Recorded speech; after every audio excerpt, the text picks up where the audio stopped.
This episode of Android Authority is brought to you by the LG G3. So we've been taking a pretty extensive look at the LG G3 as of late, and as you can see here, it is on my table. We already have extensive videos on the camera, the front-facing camera, and even the knock code capability of this phone, but I wanted to just go ahead and bring you a look at 10 tips and tricks that you can do with your LG G3 when you get it, whether it's on any of the carriers here in the United States or beyond. So here we go, we're just going to jump right into the list. Now, if you're not going to be using the knock code feature, which allows you to create a knock code, a code of taps onto the screen, even when it is in the standby position to unlock and wake the device, you can at least use the knock on. Now, I have set it up right now so that I have a swipe, a classic swipe unlock, but if I wanted to just wake the phone, I would double tap on the screen and there it is.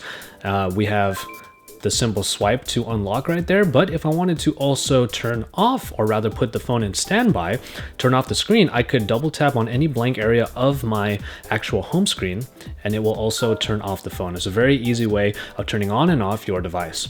After that, we're going to take a look at some shortcut buttons. These are really great ways of waking the phone to two specific functions. The first one that I'll show you is using the volume up button, and then after that is the volume down button. Now the volume up button brings you straight to a quick memo capability that will allow you to very quickly create a note. So if anything happens in your daily life that you really want to be able to record, you can go ahead and just create that right here. But the one that I know a lot of you are probably going to be using a lot is holding the volume down button. If you hold the volume down button, you will go straight to the camera, which is an easy way of getting to your camera. You can see me right there, hello. And you can easily just get a shot off very quickly in no time at all. All right, and then after that, we'll just go ahead and jump into the next one. Now, we do have navigation bar buttons on the bottom. These are soft keys for the operating system in the LG G3, but those can be customized, and especially with a larger screen like this, there's one particular function that I love when it comes to these home touch buttons that are available on the bottom. But the button combination is where you want to change things. For example, you have four options right here: notifications, quick memo, Q slide, and dual window. The notifications one is the one that I like, that you can add to the bottom bar, which will allow you to not have to swipe all the way down from the top, which usually takes some hand gymnastics, but instead just hit the button right there to be able to look at your notifications. Speaking of the notifications, we have all of the quick settings right here. And you'll notice that in the operating system of the LG G3, it has been updated to hide some of the elements that would otherwise take up a lot of room inside of your notification shade. One way that they did that was by opening the Q slide like this, and it will come out for opening Q slide apps. If you had the quick remote, you would also be able to trigger it from there easily. But if you go all the way to the end, you can also edit the list, and it is here that you'll see that I've cleaned up the quick settings panel to not include the brightness and volume sliders, which would then take up even more room there. If you do wish to have more room for your notifications, you can always just turn those off, and that will clean up your quick settings notification panel shade very quickly. Now, as you can see here, my home screens are pretty clean. I do like to keep my home screens very minimalistic when it comes to the icons on the screen, but you'll see here that I have the smart bulletin. Now, these are two areas, these top and bottom, that will show you the LG Health application and also some quick tips in their own way that LG puts in for the phone itself. But you can actually remove that little G on the bottom here, or the smart bulletin page as it is rather called, by heading over to the app drawer and then coming down to the home screen settings. It is in the home screen settings that you can turn off the smart bulletin, and it will allow you to turn off that page and free up some more of that space. Just kind of clean things up a little bit more so you don't actually have that page over there anymore. The other nice thing about the home screens here is the fact that if you want them to be as simplistic as possible, unless you actually need to open applications, is that if you were to pinch out from the screen here in the home screens, it will actually put away all of your icons. I actually think this is a great feature that, you know, just keeps my phone looking as clean as possible until I actually need to open something, in which case I'll just go ahead and pinch back to bring the icons back. And over here, if we select what kind of home we have, we just click Easy Home. Now, for those of you who really want the most simplistic experience possible when it comes to your smartphone, Easy Home is one way of really setting that up. Now, I'm back home right now, and you can see there I have the weather widget at the top. I have some quick shortcuts in the middle, right over here for Gmail, Play Music, and a few of the built-in ones right here.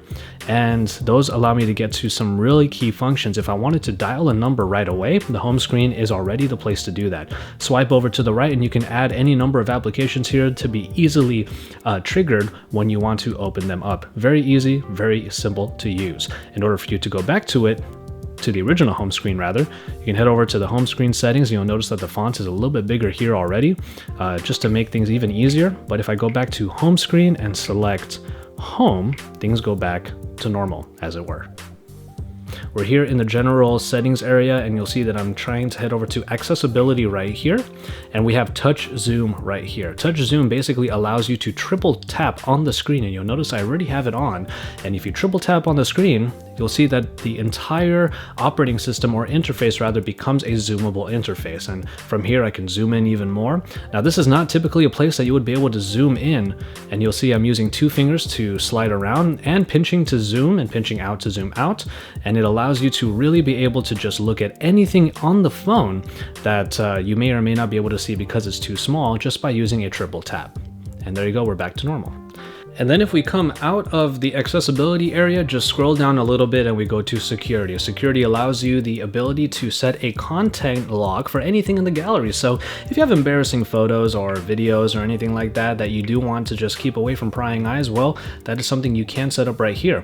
I'm setting up a draw pattern. We'll just do an L right there, right there. You would basically just hold on that item, or if you wanted to close a number of different ones, you can select them. So let's select these 3 right here, and we'll just go ahead and lock them. And once they're locked, what will happen is if I wanted to show the locked files, I would have to put in the locked pattern. Hit L, and there they are. These are the files that are actually locked in the camera. So I can actually see those and have them away from prying eyes if I so choose. And the final tip that I wanted to show you is the guest mode. Now, guest mode is something that you might want to use if, say, your kids get their hands on your smartphone from time to time, or if anybody else does, and you just want them to be able to do very specific things on the phone. We'll go ahead and hit guest mode in the general area just so I can show you where it is. And then if we talk about the guest mode, it's just a way for you to really just show only certain apps that you've selected for anybody else. What we have here is an allowed app area to allow just these number of ones. So let's say I just wanted to have Combo Crew, which is a game. So we'll go ahead and just head back. There you go. We have 3 apps that are allowed.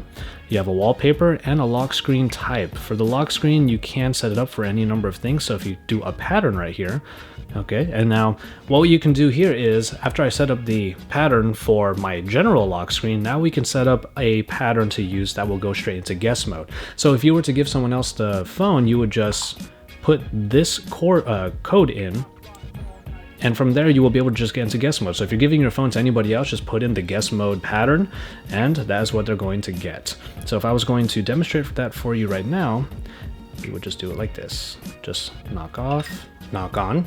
So if I want to just get into my interface, I would just put in the usual lock code, and then I'll get in that way. But if I want to get into the guest mode, here comes the guest mode pattern unlock.